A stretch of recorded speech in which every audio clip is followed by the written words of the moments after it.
is part of why clients come to see us. The word heal comes from the word whole, and so clients are coming to us to be made whole again.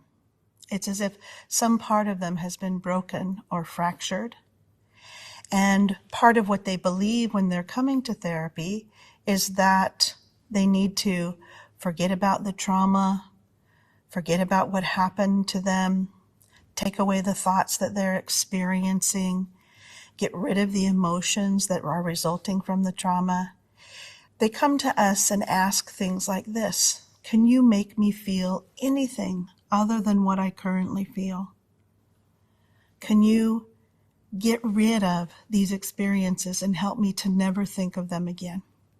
I've had clients say to me, if I could only have the life that I had before, if I could only get back in control of my life, if I could only overcome the pain, then I could finally begin to live my life again. And I've worked with a number of survivors who've said to me that once I get rid of my PTSD, then I'll be able to live my life. And the part that's so heartbreaking about it is that they've been struggling with their PTSD for years, and sometimes many years, 30 years, 40 years, and they're still waiting for their PTSD symptoms to go away in order to be able to re-engage their lives. And what we want to do is find a way to help them re-engage now, as soon as possible. Let me give you a couple of examples of the kinds of clients that have come to see me and some of the things that they've said. For instance, I once had a World War II soldier come to me and say, "I'm so ashamed." And what he described to me after that was an event that happened to him a long time ago, back in the 1940s.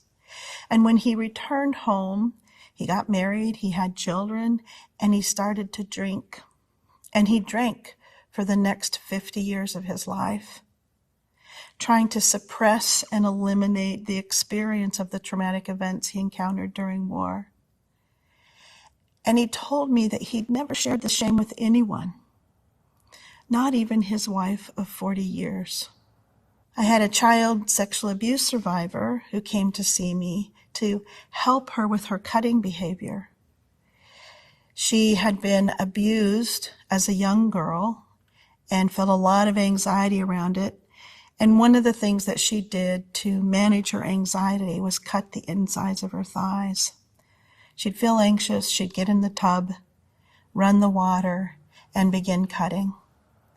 And the words that she said to me is, "I'm never going to tell you about this trauma. It's too painful. It's too hard." I had a female Iraqi war veteran come to me and explain that she was feeling crazy, like she was losing her mind. When she returned from war, she became a police officer. And what she would do, driven by fear, was come to work, get in her police car, and drive to a building that was closed and hide in the parking lot behind the building and spend her day there. She was too afraid to come out and drive in the world because she had to go under underpasses and they would trigger her. She would be worried that bombs were there. And just driving on the road itself was scary because she'd been hit by a rocket-propelled grenade and had a traumatic incident in that experience. She too wanted it to stop. I recall specifically her asking me, "Can you make this memory go away?" And another kind of an example of a trauma is a bank teller who had been in a hostile takeover, bank robbery, and several gentlemen had come in and were being very loud and noisy and waving their guns around and telling people to get the money in the bags. And one of the women who was there holding the bag was shaking so hard as a result of her fear that she dropped the bag and some money spilled out on the floor. And one of the bank robbers came over to her and pointed his weapon very close to her and said, "Get the money in the bag or I'm going to kill you."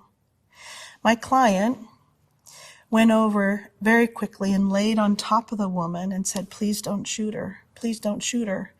and started helping her get the money in the bag. And the bank robber came over and pressed the gun into the back of her neck and screamed at her, "I'll kill you." When she came to see me after this trauma, her experience was bodily in nature. She wasn't worrying about getting a thought out of her head at that particular time or decreasing anxiety. She kept feeling the gun at the back of her neck. She wanted that sensation to go away, to stop. That her idea of recovery would be to never feel the gun at the back of her neck again.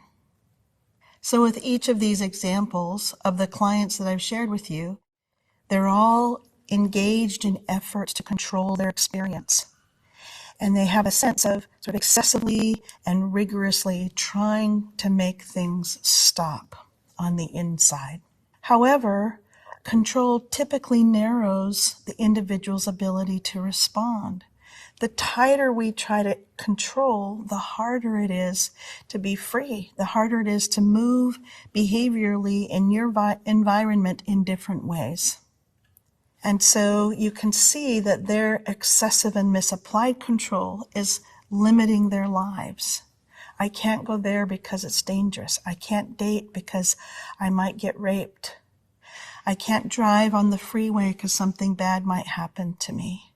I can no longer go to banks. This feeling keeps showing up. And so there's this process of shrinking that begins to happen in clients' lives. And they avoid in such a way that their lives get smaller and smaller and smaller through efforts of control. Now, control itself isn't bad. We all need to control our emotions from time to time. It's excessive and misapplied control. It's control that looks like this. If my symptoms don't go away, I can't live my life. The rule is so rigid that you don't have any room for curiosity and expansion. The interesting thing about control, though, is that the more you apply it, the more trouble you have. The more you try not to feel something, the more you end up feeling it. There's a paradox that's built in. And if you're really not wanting to think about a traumatic memory, then it's likely that you're thinking about a traumatic memory. You have to touch the memory in order to know that you don't want it. One other thing is really important here. History only goes in one direction. We can't go back and undo what's been done. We can't go back and erase the trauma. So given that history cannot be undone, and we cannot get rid of our internal experiences, I wonder, what do we do? Is there an alternative, another way? Acceptance of emotional experience offers that alternative. Opening up to what you feel and letting it be what it is actually a way to release yourself from the suffering that occurs in the battle with your own emotion. Acceptance is fundamentally changing our understanding of what's orderly and disorderly. Perhaps the acceptance doesn't have to be about how to make things more orderly, but acceptance is about recognizing how the world truly is. It's a disorderly world. The beautiful thing about acceptance is that it suggests something. It suggests that your wholeness is already there. If we open up to our experience, your history, your thoughts, your emotions, your sensations, whether they be labeled as negative or positive or painful or happy, are all able to be held.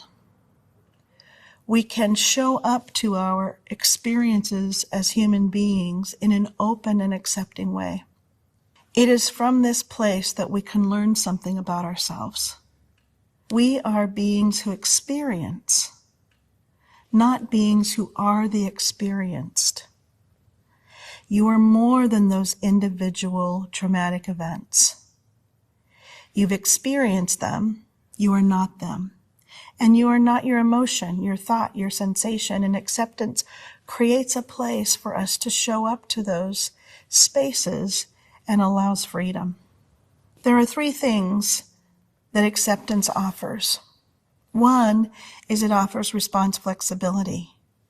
So you no longer need to be responding directly to the emotional experience. You can respond to the context, what's happening to me here now versus what happened to me there back then. You can pay more attention to this moment and look at what's available to you rather than in that fearful space where it feels like nothing is available to you. That type of acceptance also helps you to come back into touch with the experiential way of knowing yourself. And there's much to learn there.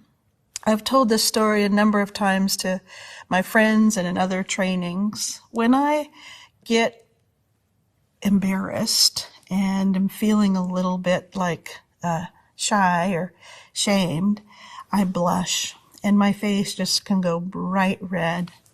And one of the things that pops into my head is, I'm going to die of embarrassment.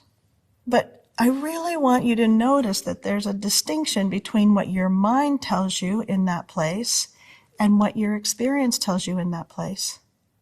Your mind says that the death is coming, but your experience says something very different. If I wait just enough time, the flushing goes away. My body comes back to its normal state of functioning, and I live to die of embarrassment another day.